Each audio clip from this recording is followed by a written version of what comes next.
Hey, what's up guys? Mike here from Friction Jewelry. I haven't done a video in a while. Sorry about the hiatus. Just been busy. It's that time of year, but I caught a rainy day and our ocean gets really polluted. So I'm taking a day off from surf and I'm going to show you how to make a curb chain ring by welding the links of this very difficult 2.5 millimeter flat-ish. I say flat-ish because this is more of like a round curb, but has like just some sort of diamond cut edging on it. It's really hard to see on camera, but it's pretty tight. This was something what I would call heavy curb, and it's one of the most difficult chains to work with and make rings out of. But here we go. I'll show you what I can do, and hopefully you learn something. Okay, so you've got your chain cut to the size of your ring, 2 or 3 inches, whatever it is. And now you're looking at the last link, which you need to cut in order to open and weld. Now, most times when you're welding links, you want to cut directly across from the link before it on the, like right around there, if that makes sense. Sort of at the peak of the oval, as I call it.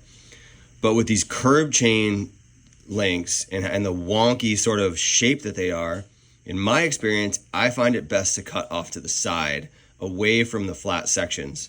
So right about there. If you're looking straight on, you can kind of see, so it's flat on the right, flat on the left, and I'm cutting at an angle in between, right like there, okay?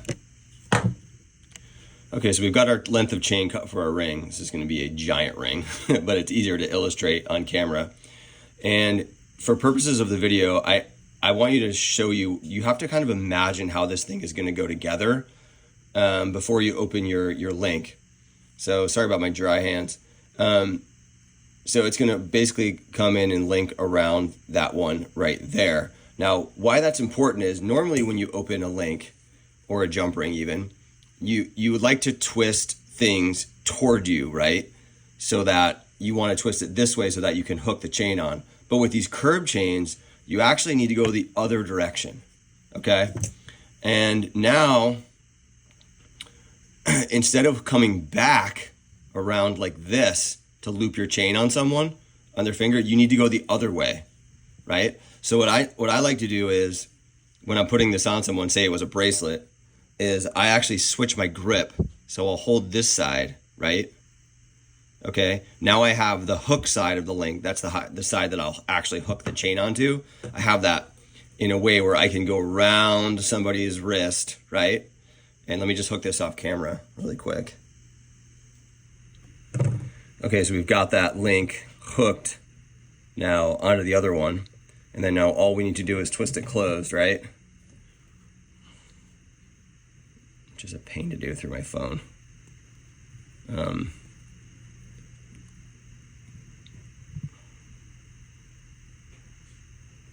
All right, something like that. So now what we hope for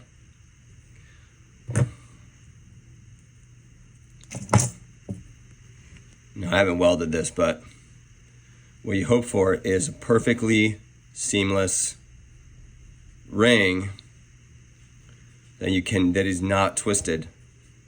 There's our link that we need to weld right there. But once we do, sure, that spot will be visible, but it's better to have a little bit visible weld and then not a twisted curb chain. I promise you, if you had done this the other way, you'd be in trouble. So yeah, I hope that helps. When I'm putting these curb chains on people, for so long I was getting this half twist, right?